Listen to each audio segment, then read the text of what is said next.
Hello, I'm Kathleen, and I carry a vivid memory from a few months back that I feel compelled to share.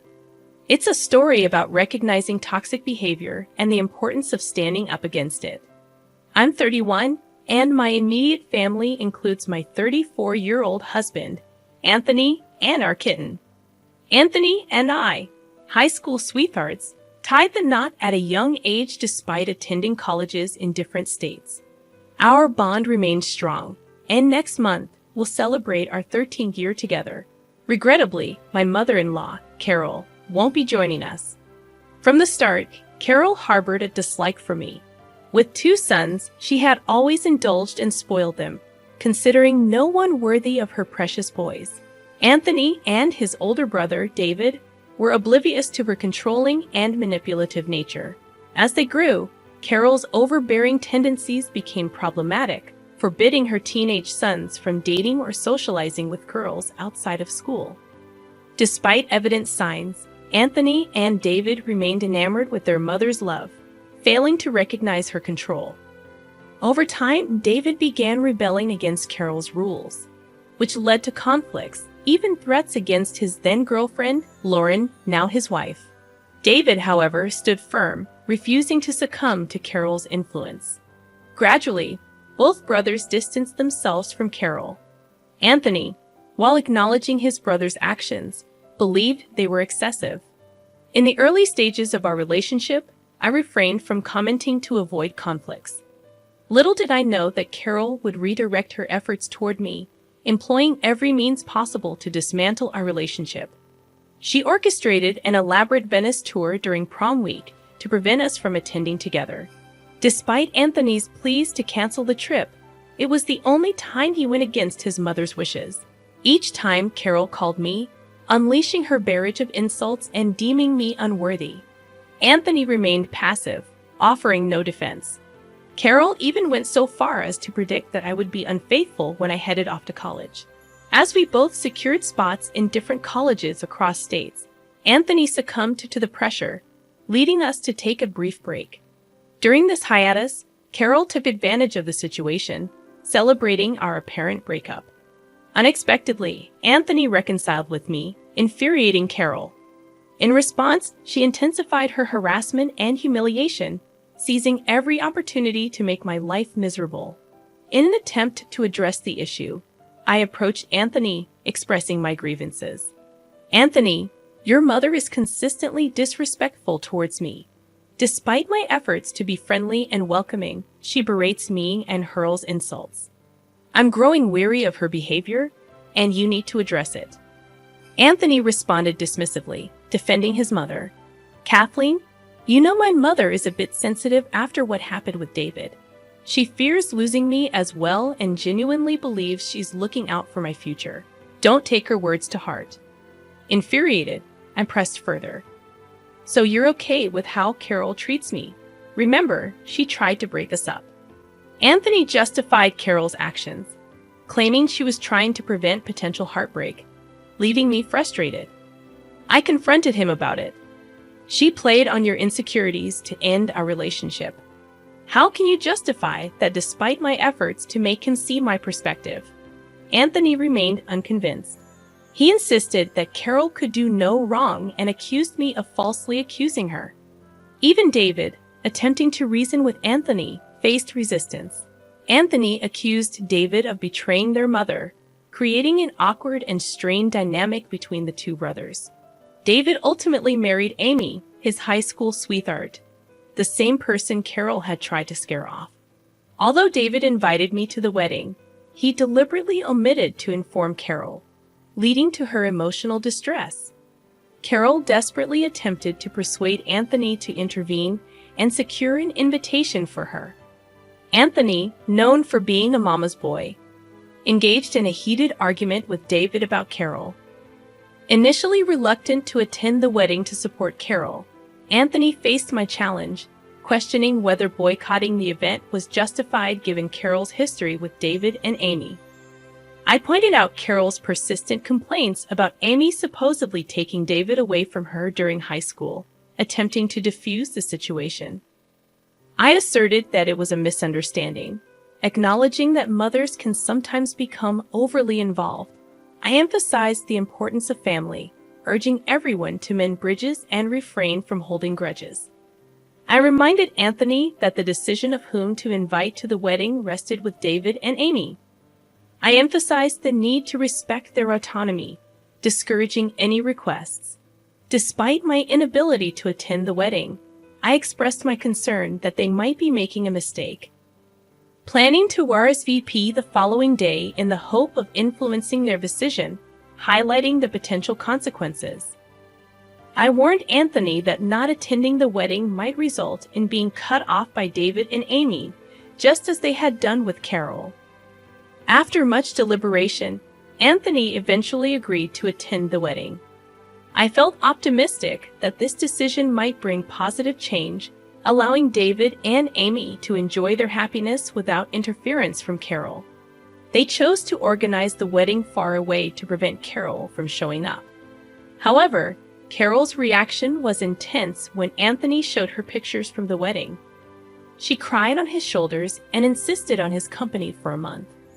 Anthony even canceled our planned Colorado trip to make amends with her. Witnessing how he handled the situation left me feeling pretty heartbroken. Despite the certainty that our love ran deep, breaking up was no longer an option. My only hope was that Anthony would come to his senses regarding Carol's troubling behavior. Fast forward 3 years, and Anthony finally proposed to me. Carol, displeased, put on a facade of happiness for him. Yet, I later discovered she had refused to give him her engagement ring, convinced that I was a gold digger and our marriage wouldn't last. I loved the ring Anthony chose for me, a testament to our financial independence as engineers. Carol's jewelry was the last thing I desired. Wedding planning became a nightmare as Carol inserted herself into every aspect, from cake tasting to venue selection. Disapproving of my vintage theme, she deemed it boring and tacky. Despite my indifference, Anthony and I carefully considered every decision. Frustrated, I confronted him, insisting that his mom needed to give us space. This is getting ridiculous. We're the ones getting married, and your mom needs to let us decide on our own. I don't need her input on everything. She hates every decision I make. You need to tell her to back off. Anthony defended his mother, claiming she wanted the best for us, tired of this excuse. I argued that she deserved to be uninvited from David's wedding due to her interference. Though we welcomed her presence, her negative remarks about my choices were unacceptable. This was our wedding, and she already had hers. After much coaxing, Anthony finally asked Carol to back off. Though she threw a fit, she toned it down. Unfortunately, Anthony prioritized her choices and made several changes. Initially sad, I recognized it was also his day and chose to go along in some places to avoid further trouble. I had not yet found the courage to stand up for myself, and Anthony seemed lost in a fog, unable to think clearly. The wedding turned into another disaster when Carol showed up in a white dress so sparkly and lacy that it resembled a bridal gown. Fortunately, Anthony recognized the issue and insisted she changed before the ceremony. Feigning ignorance, Carol claimed she didn't have another dress.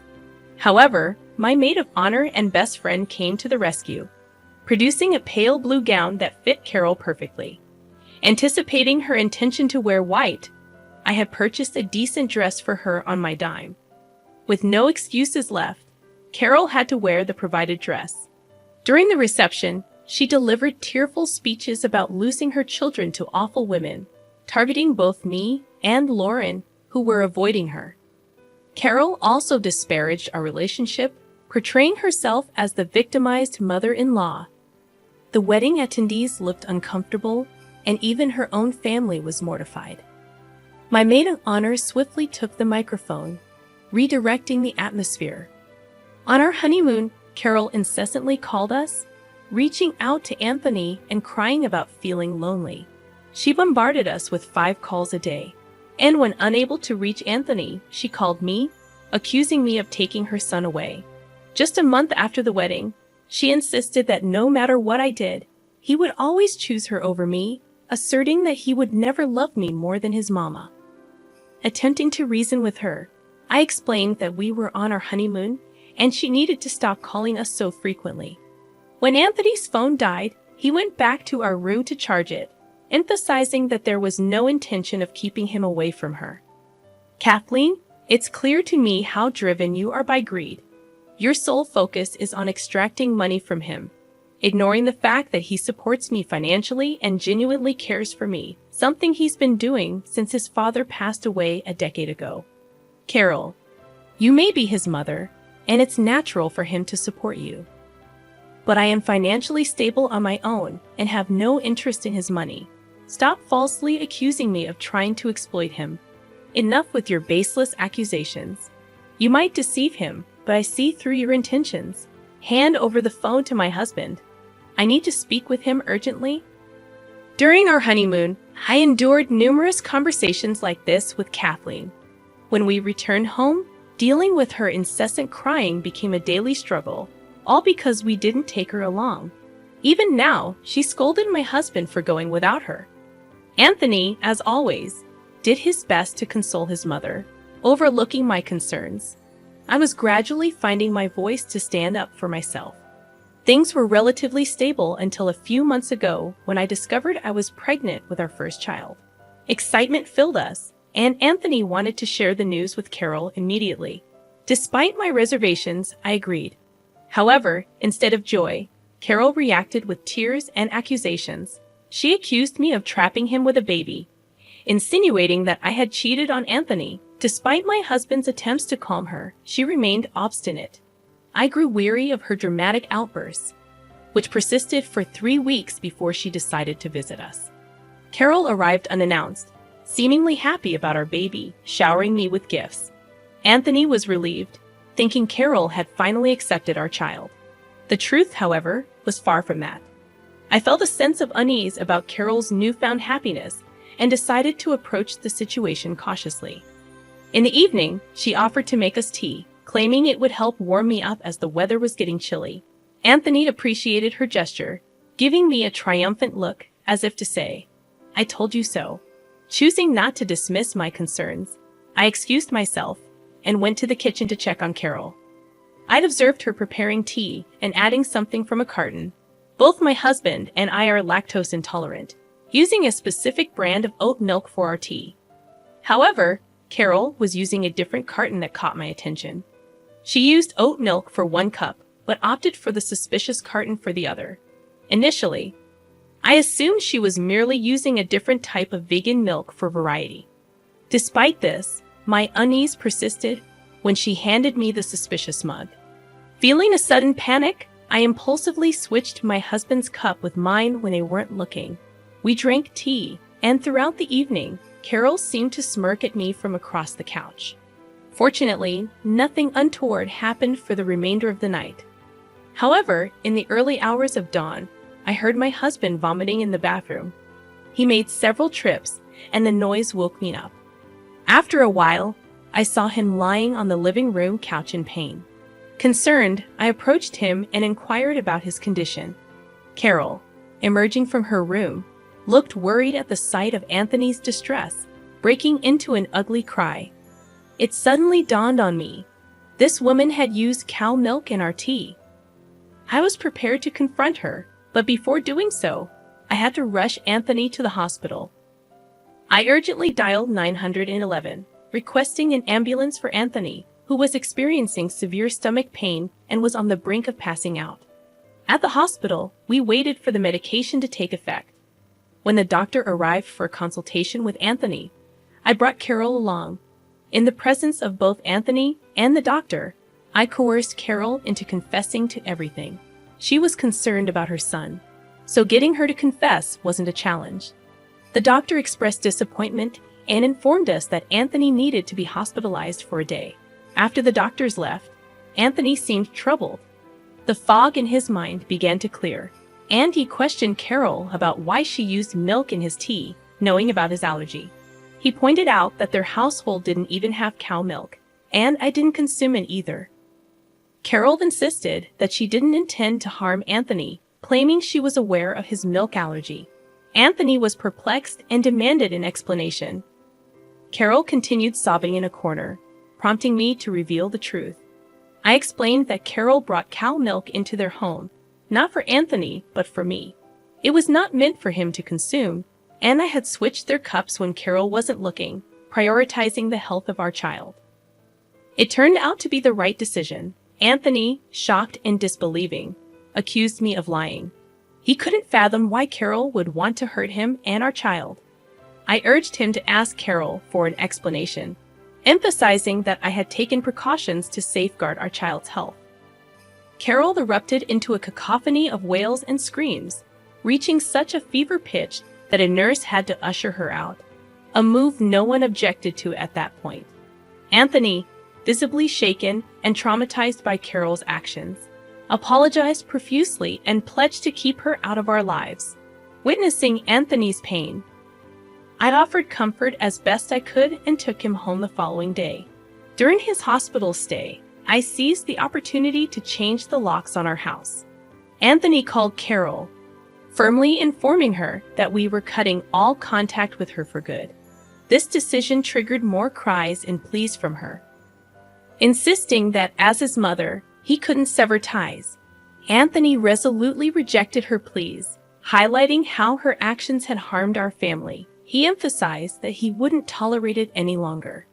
Acknowledging that he had been blind to her detrimental influence, Carol confessed her motivations, admitting that she sought to hurt me and make me suffer because she felt neglected.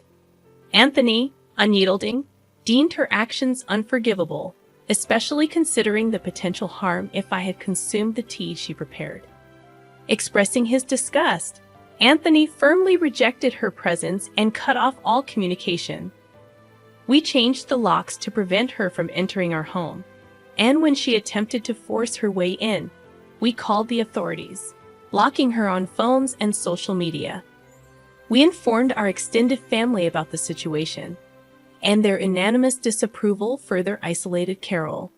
After discussing her actions and reviewing evidence from security cameras and her confession to the doctor, we successfully obtained a restraining order against her. Though she tried to gather information from our extended family, none entertained her demands. We withdrew financial support, prompting her to secure a job at Walmart to support herself. Gradually rebuilding our relationship with David and Lauren, Anthony and David resolved their issues through a heart-to-heart conversation. Lauren and I, already good friends, strengthened our bond further.